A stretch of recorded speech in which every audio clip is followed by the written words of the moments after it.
AR5 TV news కి స్వాగతం. కర్నూలు నియోజకవర్గంలో టీడీపీ మైనార్టీ సీనియర్ నాయకులను విస్మరించడం తగదు. షఫీ టీడీపీ సీనియర్ నాయకులు.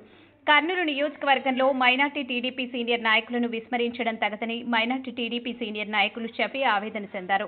ఈ మేరకు శుక్రవారం ఆయన మీడియాతో మాట్లాడారు. 2019 ఎన్నికల నుండి టీడీపీ నాయకులుగా టీజీ వెంకటేష్, ఎస్వి మోహన్ రెడ్డిల సహకారంతో టీడీపీని గెలిపించేందుకు సుమారుగా 1000 మంది కార్యకర్తలతో కృషి చేసినట్లు చెప్పారు.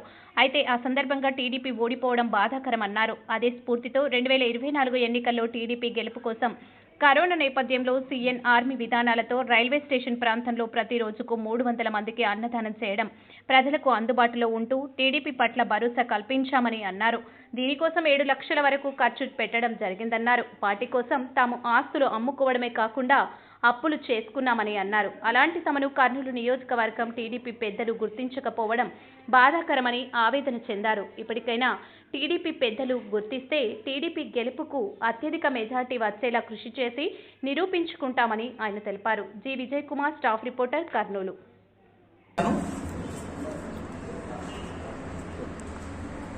ఆర్మీలో ఒక మైనార్టీ నాయకుడుగా ఉంటూ ప్రతి వీధి వాడ తిరుగుతూ చంద్రబాబు నాయుడు చేసినటువంటి పనులు అభివృద్ధి గురించి చెబుతూ వాళ్ళలో ఒక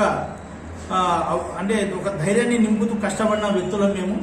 2019లో ప్రభుత్వం రాకపోయింది, అయినా కూడా మేము మళ్ళీ 2024లో టీడీపీ ప్రభుత్వం రావాలని ఏ విధంగా కష్టపడాలని, కరోనా వచ్చిన తర్వాత మరి మా వంతుగా సహాయం చేయాలని నేను, మా పెద్దన్నయ్య, ఆయన ఎన్ఆర్ఐ దుబాయ్లో ఉంటారు, ఇద్దరం కలిసి దాదాపుగా 2 నెలల వరకు ప్రతిరోజు 300 మందికి ఉచిత భోజనాలు పెడుతూ, అంటే రైల్వే స్టేషన్ ప్రాంతము, కొత్త బస్ స్టాండ్ ప్రాంతము, అలా తెలిసిన పేద ప్రజలు ఉండే ప్రాంతాల్లో తిరుగుతూ దాదాపుగా 7 లక్షల రూపాయలు ఖర్చు పెట్టాము.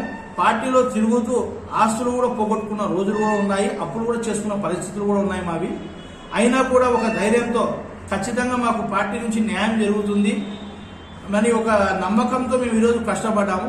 కానీ కరోనా వచ్చిన తర్వాత నాయకులు వాళ్ళు మారుతూ ఉంటారు పార్టీల్లో. కానీ మేమైతే పార్టీని నమ్ముకున్నాం, చంద్రబాబు నాయుడు నమ్ముకున్నాము, నారా లోకేష్ గారిని నమ్ముకున్న వ్యక్తులము. మాకు ఇక్కడ నుంచి పార్టీ పిలుపు అంటే ఎటువంటి పిలుపు రాలేదు. అయినా కూడా మేము మా వంతుగా ప్రజల్లో టీడీపీకి ఓటేయాలని మేము తిరిగి కష్టపడ్డాము. కానీ ఈరోజు మమ్మల్నే పలకరించే నాదుడు కూడా లేడు.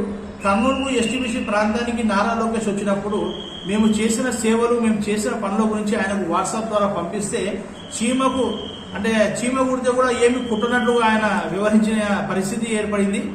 ఫారూక్ షుబ్లీని తీసుకొచ్చి ఆయన కర్నూలులో ఎస్టీబీసీ గ్రౌండ్లో కూర్చోబెట్టడం కూడా జరిగింది. కర్నూలులో మా మైనార్టీ సమస్యలు ఏమనేది చెప్పాలంటే కర్నూలు వ్యక్తులు కావాలా, కానీ ఎక్కడి నుంచో వచ్చిన వ్యక్తిని తీసుకొచ్చి ఇక్కడ మా కూర్చోబెట్టి ఇక్కడ కర్నూలు మైనార్టీ పరువు చేసిన పరిస్థితి కూడా ఉంది. ఆ రోజు చెప్పాము, మా సమయం కూడా వస్తుంది, మీరు మమ్మల్ని పలకరించడంలో పోతున్నారు, ఈ 4 ఏళ్ళు మీవైతే ఆఖరి రోజులు మావి కూడా నడుస్తాయి. మేము పార్టీ కొరకు ఏ విధంగా అయితే కష్టపడ్డామో, ఒకవేళ మాకు పార్టీ నుంచి గాన పిలుపు రాకపోతే రేపు వరకు మేము ఖచ్చితంగా చేసిన పనులు ఏ విధంగా అయితే చేశామో, కష్టపడ్డామో, మరి పార్టీ ఓడిపోవడానికి కూడా మేము కష్టపడతాము. దానిలో ఎటువంటి ఢోకా లేదు.